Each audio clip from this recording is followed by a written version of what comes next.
Pour la région de Grand Lac, on fait la ronde durant 48 heures des autorités de la République démocratique du Congo. Le sort des éléments du M23, le processus électoral, l'évaluation de l'accord cadre d'Addis Abeba ont été les sujets abordés. À Lubumbashi, le ministre de l'économie nationale, Jean-Paul Nemoyato, a présidé la cérémonie d'installation du cadre permanent de concertation économique CPCE. Antenne A, le journal, présentation, James Katambwa. Bienvenue à toutes et à tous et merci de nous avoir choisis pour votre information. Il s'est clôturé ce mardi 3 juin 2014 au Fleuve Congo Hôtel à Kinshasa les travaux de la 4e session de la Commission spéciale défense-sécurité entre la RDC et la République du Congo. La question des expulsions massives de RD congolais a été au centre de ces discussions. Une nouvelle convention a été signée et les deux parlements devront la ratifier. C'est ce qu'il faudrait retenir de conclusion de ce travaux. De plus amples détails à ce sujet dans nos prochaines éditions. Une délégation de la RDC devra se rendre au Rwanda et en Ouganda pour des discussions de modalités de rapatriement de rebelles du M23 amnistiés. La communauté internationale est d'ores et déjà prête à accompagner la RDC dans ces processus. C'est ce qu'a déclaré Mary Robinson au sortir de la séance de travail du lundi 2 juin dans la soirée avec les ministres des Affaires étrangères Raymond Tshibanda. Elle est à la tête de la délégation des envoyés spéciaux de la communauté internationale pour la région des Grands Lacs. Le reportage est signé Patricia Moudi.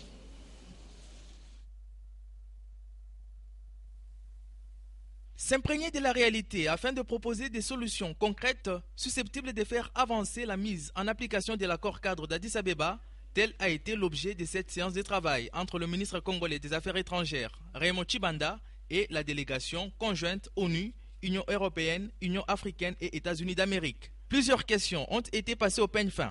Il s'agit entre autres des élections à venir en RDC, la problématique des FDLR et du M23. Vous allez bientôt conduire une délégation en Ouganda et au Rwanda pour discuter des modalités des rapatriements des ex-combattants de M23 suite à la promulgation de la loi d'amnistie de février dernier.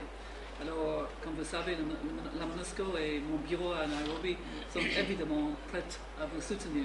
Aucun détail ne devrait être omis, a souligné Mary Robinson après cette rencontre qui a duré plus de 2 heures. C'était une visite assez longue parce que c'était possible de parler.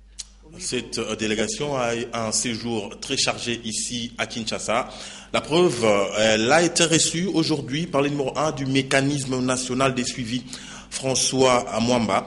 Les deux parties ont évalué la mise en œuvre des engagements souscrits par la RDC au terme de l'accord cadre d'Addis Abeba. Reportage Sylvie Fortuné-Mboula et Précieux Mangossoy.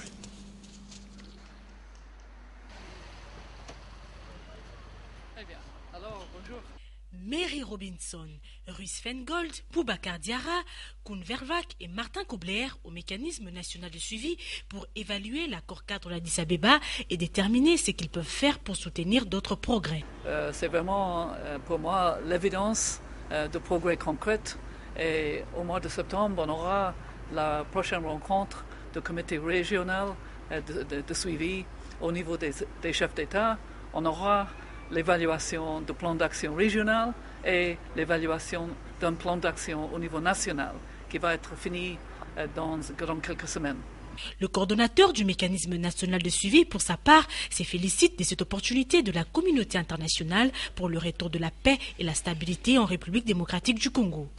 Nous avons passé en revue d'abord les 6 engagements de la République démocratique du Congo et vous savez que sous l'impulsion du président de la République, le gouvernement est à la tâche. Nous monitorons et donc nous avons rendu compte de la mesure dans laquelle ces engagements sont exécutés sans état d'âme, avec détermination. Nous avons aussi indiqué là où il y avait des difficultés et ils ont bien voulu noter, ils vous l'ont dit, leur satisfaction de voir que dans des domaines aussi importants que celui de la sécurité, notamment en ce qui concerne notre armée, qui est dans la phase de montée en puissance. Il faut dire que cette visite intervient en prélude de la prochaine réunion du chef d'État prévue en septembre 2014 dans le cadre du mécanisme régional de suivi. Un dernier mot sur Mary Robinson et sa délégation. En tout cas, il souhaiterait que la CENI puisse publier le calendrier électoral en entier, car les processus est de 2013 à 2016. Pour Mary Robinson, cela est très important. Et le président de la CENI, M.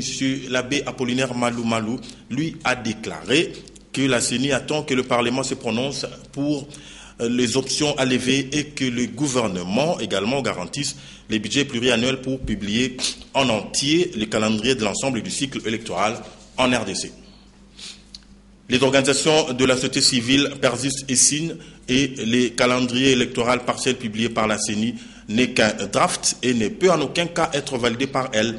Elles accusent en outre la CENI de tenter de déclencher une révision de la Constitution. C'est du moins ce qui ressort de leur déclaration rendue publique ce lundi 2 juin au siège de Agir pour les élections transparentes et apaisées à ETA sur la 3e rue Alimété. Reportage Alain Kiuka.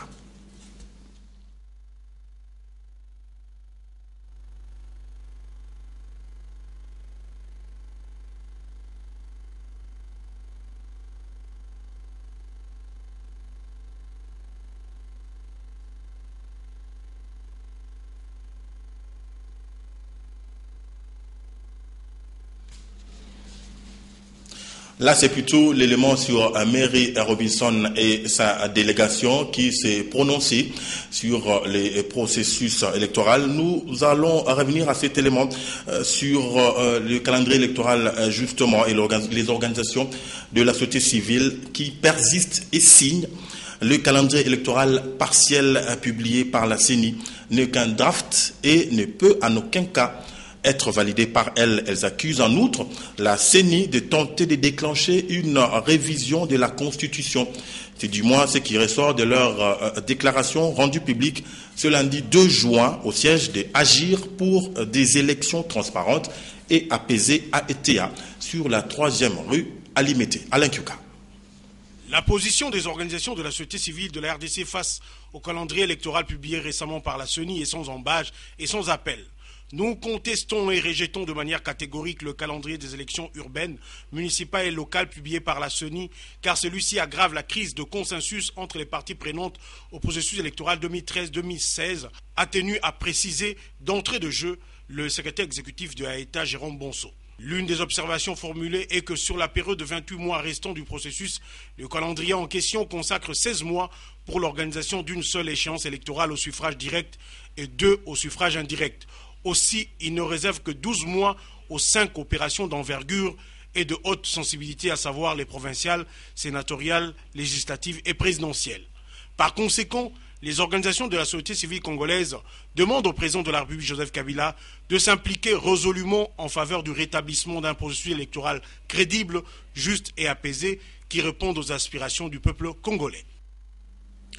Le Premier ministre Augustin Matata Mponyo a reçu ce mardi 3 juin 2014 Franck de Koning, l'envoyé spécial de la Belgique dans la région de Grand Lac.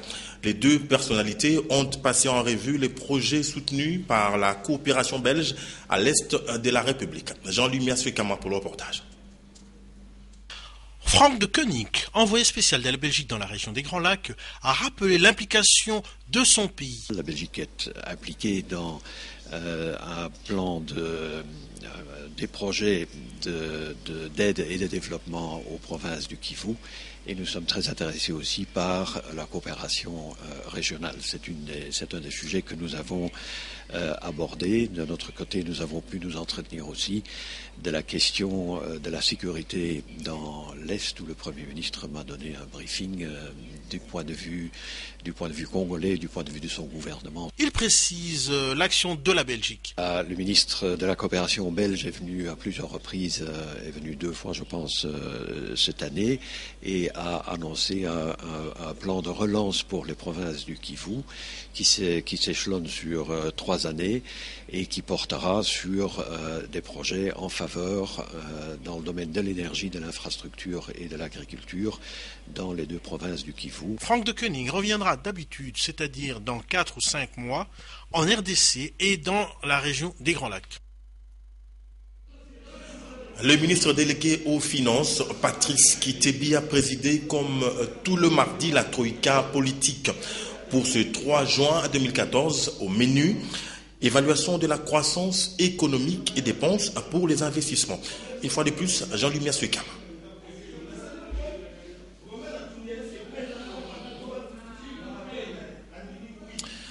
Prenons ce reportage sur la troïka politique présidée comme tous les mardis par les ministres délégués aux Finances, Patrice Kitebi.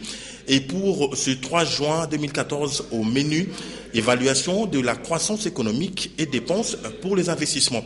Jean-Louis Miaswekama. Ce mardi 3 juin 2014, le ministre délégué fait le point. On se réjouit d'abord qu'au cours de ce mois de mai, on note une montée en puissance du financement des investissements prévus dans le programme pour l'année 2014.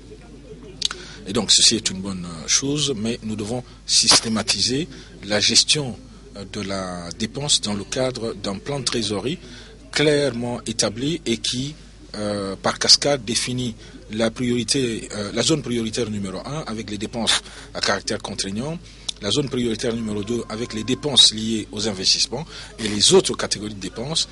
Et ceci doit se faire en lien notamment avec la gestion du plan de trésorerie en devise. Le vice-ministre des Finances, Roger Chulungu, a reçu le directeur général de l'école régionale supérieure de la magistrature, Ersoum. La RDC, qui a adhéré à l'OHADA en septembre 2012, est très intéressée par la formation de ces hommes des lois dans cette école.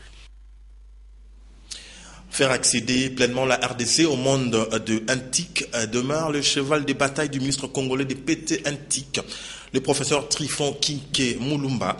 Le projet ECAP 5 et celui de la construction d'un village intelligent RDC ont été au menu des entretiens qu'il a eu ce 3 juin avec les délégations de la Banque mondiale et de l'Égypte. Le condensé de toutes ces audiences avec Polydon Gaziami et Blaise Lunda. Dès demain, des experts des ministères, des PT Antique et du portefeuille débutent des travaux avec ceux de la Banque mondiale sur le projet de construction d'un réseau de fibres optiques en République démocratique du Congo. Ce projet, dénommé CAP5, est financé par la Banque mondiale à hauteur de 92 millions de dollars, fonds obtenus sous forme de dons après la signature d'un mémorandum par les 2 ministères suscités. La séance de travail de ce 3 juin entre le ministre des PT Antique, le professeur Kinke Mulumba, et la délégation de la Banque mondiale a porté essentiellement sur ce projet qui permettra aussi d'assurer la connexion entre la République démocratique du Congo et ses voisins. On espère lancer les appels d'offres techniques si les négociations aboutissent dans les prochains jours et qu'on passe au conseil d'administration comme prévu le 15 juillet. C'est des gros appels d'offres puisque ça va concerner plus de 3000 km en fibre optique à la fin de l'année pour une construction qui commence